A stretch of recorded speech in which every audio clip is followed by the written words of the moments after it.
ಕಟೀಲು ಶ್ರೀ ದುರ್ಗಾ ಪರಮೇಶ್ವರಿ ದೇವಾಲಯಡು ಜನವರಿ 22 February 3 ತಾರೀಕು ಮುಟ್ಟ ನಡಪುನ ಬ್ರಹ್ಮಕಲಶೋತ್ಸವದ ಬೇನೆಡು ಬಾರಿ ಬಿಡಿಸುಡು ನಡತೊಂದುಂಡು.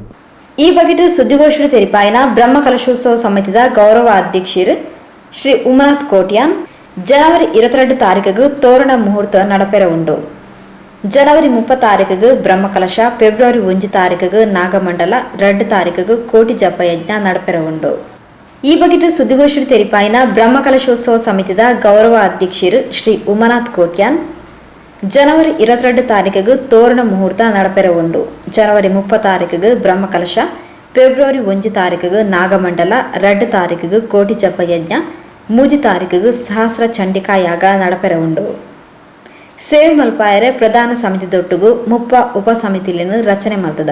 ಸಾರ ಸ್ವಯಂ ಸೇವಕರು ಈ ಲಿಸ್ಟ್ ಸೇವೆ ಮಲ್ತೊಂದುಲ್ಲೇರ್ಪಂಡದು ವಿವರ ಕೊರಿಯರು. ಬಹಳ ವ್ಯವಸ್ಥಿತವಾಗಿ ಎಲ್ಲ ಆಗಿದೆ. ಅದೇ ರೀತಿಯಲ್ಲಿ ಬಫೆ ಸಿಸ್ಟಮ್ ಅಲ್ಲೂ ಊಟ ಮಾಡಲಿಕ್ಕೆ ವ್ಯವಸ್ಥೆಯನ್ನು ಈಗಾಗಲೇ ನಾವು ಮಾಡಿದ್ದೇವೆ. ಅದೇ ರೀತಿಯಲ್ಲಿ ಬೆಳಿಗ್ಗೆ ಸಾಧಾರಣ ಒಂದು 6:30ರಿಂದ 11:30ರವರೆಗೆ ಎಲ್ಲರಿಗೆ ಬಂದಂಥ ಭಕ್ತಾದಿಗಳಿಗೆ ಸ್ವಸಹಾಯ ರೂಪದಲ್ಲಿ ಅವರಿಗೆ ಉಪಹಾರದ ವ್ಯವಸ್ಥೆಯನ್ನು ಮಾಡಿದ್ದೇವೆ. ಆದರೆ 11:30ರಿಂದ 3:30ರವರೆಗೆ ಅನ್ನಪ್ರಸಾದದ ವ್ಯವಸ್ಥೆ ನಡೆಯುತ್ತದೆ.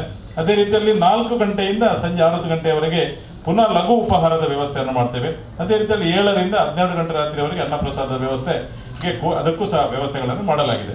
ಅದೇ ರೀತಿಯಲ್ಲಿ ಸುಮಾರು ನಾನು ಹಾಗೆ ಹೇಳಿದಾಗ 25 ಲಕ್ಷ ಭಕ್ತರು ಈ ಒಂದು ಕ್ಷೇತ್ರಕ್ಕೆ ಅದರಿಂದಲೂ ಮೀರಿ ಬರಬಹುದು, ನಮ್ಮ ನಿರೀಕ್ಷೆ ಆಗಿದೆ, ಬರುವಂಥ ನಿರೀಕ್ಷೆ ಇದೆ. ಅವರಿಗೆಲ್ಲ ವ್ಯವಸ್ಥೆಗಳನ್ನು ನಾವು ಮಾಡಿದ್ದೇವೆ. ಸುಮಾರು ಒಂದು 7 ಕೋಟಿ ರೂಪಾಯಿ ಇದಕ್ಕೆ ಖರ್ಚಾಗ್ಬೋದು ಅಂತ ನಮ್ಮೆಲ್ಲರ ಒಂದು ಅಂದಾಜು ಮಾಡಿದ್ದೇವೆ.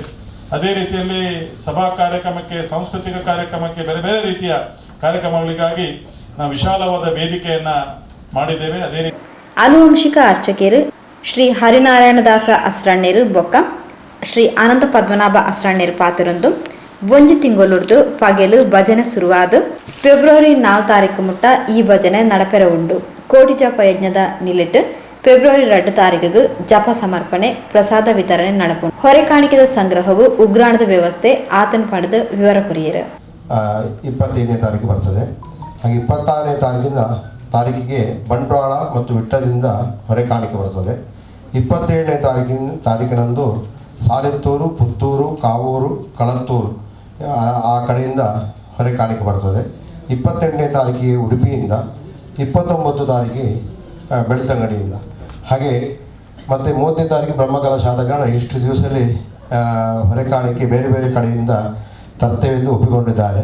ಮತ್ತು ಕೆಲವರು ತಮ್ಮದೇ ಆದ ರೀತಿಯಲ್ಲಿ ಅವರು ತಗೊಂಡು ಬರ್ತಾರೆ ಸಣ್ಣ ಸಣ್ಣ ಪುಟ್ಟದ್ದು. ಹಾಗೆ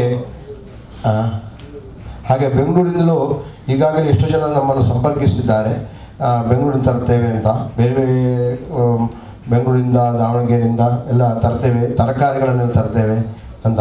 ಫ್ರೆಶ್ ತರಕಾರಿ ತಂದು, ಯಾಕಂದರೆ ನಾವು ಈ ಬೇರೆ ಕಡೆಯವರಲ್ಲೆಲ್ಲ ಹೇಗೆ ಹೇಳಿದ್ದೇವೆ ಅಂತಂದರೆ ಅಕ್ಕಿ, ತೆಂಗಿನಕಾಯಿ ಮತ್ತು ಇದು ಊಟಕ್ಕೆ ಬೇಕಾದಂತಹ ಸಾಮಗ್ರಿಗಳನ್ನು ತರಬೇಕು ಅಂತ ಕೇಳಿಕೊಂಡಿದ್ದೇವೆ. ಕಲ್ಪವನ್ನು ಮಾಡಿಸೋದಿಲ್ಲ. 22 ಕೊನೆಯ ದಿವಸ. ಹಾಗಾಗಿ ಯಾರು ಭಕ್ತರು ಮಾಡೋದಿದ್ರು 22ನೇ ತಾರೀಕಿಗೆ ಕೊನೆಯ ದಿವಸವಾದ್ರಿಂದ ಆ ದಿವಸ ಮಾಡಬೇಕು ಅಂತ ನಾವು ಕೇಳಿಕೊಳ್ತಾ ಇದ್ದೇನೆ. 2ನೇ ತಾರೀಕಿಗೆ ಕೋಟಿ ಜಪ ಯಜ್ಞದ ಸಮಾಪ್ತಿಯ ದಿನ ಬೆಳಿಗ್ಗೆಯಿಂದ ರಾತ್ರಿಯವರೆಗೆ ನಿರಂತರವಾಗಿ ತ್ರಿಕಾಲ ಪೂಜೆ ನಡೀತದೆ. ಭಕ್ತಾದಿಗಳಿಗೆ ಅವರಿಗೆ ಹೊಂದಾಣಿಕೆ ಆಗುವಂತಹ ಸಮಯಕ್ಕೆ ಕಟೀಲಿಗೆ ಬಂದಲ್ಲಿ ಅಲ್ಲಿ ನಾವು ಕೌಂಟ್ರ್ ಓಪನ್ ಮಾಡ್ತೇವೆ. ಆ ಕೌಂಟ್ರಲ್ಲಿ ಅವರಿಗೆ ನಾವು ಈಗಾಗಲೇ ನೀಡಿದಂತಹ ಫಾರ್ಮನ್ನು ಹಿಂದೆ ಪಡ್ಕೊಂಡು ಅವರು ಎಷ್ಟು ಸಂಖ್ಯೆ ಮಾಡಿದ್ದಾರೆ, ಜಪ ಮಾಡಿದ್ದಾರೆ ಅನ್ನೋದು ಫಾರ್ಮನ್ನು ಹಿಂದೆ ಪಡ್ಕೊಂಡು ಅವರಿಗೆ ನಾವು ಕುಂಕುಮವನ್ನು ಕೊಡ್ತೇವೆ. ಅದನ್ನು ಹಿಡಿದುಕೊಂಡು ಒಂದು 108 ಕನಿಷ್ಠ ಜಪವನ್ನು ಮಾಡಿ ಆ ಕುಂಕುಮವನ್ನು ನಮಗೆ ಅವರು ಕೊಡಬೇಕು. ಕೋಟಿ ಜಪ ಅರ್ಚನೆಗೆ ಅದನ್ನು ನಾವು ಉಪಯೋಗಿಸ್ತೇವೆ. ಭಕ್ತಾದಿಗಳಿಗೆ ಪ್ರಸಾದ ಕೊಟ್ಟು ಅವರನ್ನು ಕಳಿಸುವಂತಹ ವ್ಯವಸ್ಥೆಯನ್ನು 2ನೇ ತಾರೀಕು ಮಾಡಿದ್ದೇವೆ. 2ನೇ ತಾರೀಕಿಗೆ ಭಕ್ತಾದಿಗಳಿಗೆ ಕುಳಿತುಕೊಳ್ಳಲಿಕ್ಕೆ ಬೇಕಾದಂತಹ ಜಾಗದ ವ್ಯವಸ್ಥೆ ಬೇಕು ಅಂತ ಸಾಯಂಕಾಲದವರೆಗೆ ಅದು ಸಾಂಸ್ಕೃತಿಕ ಕಾರ್ಯಕ್ರಮ ಇರುವುದಿಲ್ಲ. ಆನುವಂಶಿಕ ಮೊಕ್ತೇಸರರು ಶ್ರೀ ವಾಸ್ತೇವ ಅಸ್ರಣ್ಣ, ಆಡಳಿತ ಸಮಿತಿಯ ಅಧ್ಯಕ್ಷರು ಶ್ರೀ ಸನತ್ ಕುಮಾರ್ ಶೆಟ್ಟಿ ಕೊಡೆತ್ತೂರು ಗುತ್ತು, ಡಾಕ್ಟರ್ ಆಶಾ ಜ್ಯೋತಿರೈ ಸುದ್ದಿಗೋಷ್ಠಿಗೆ ಇದ್ದಾರೆ.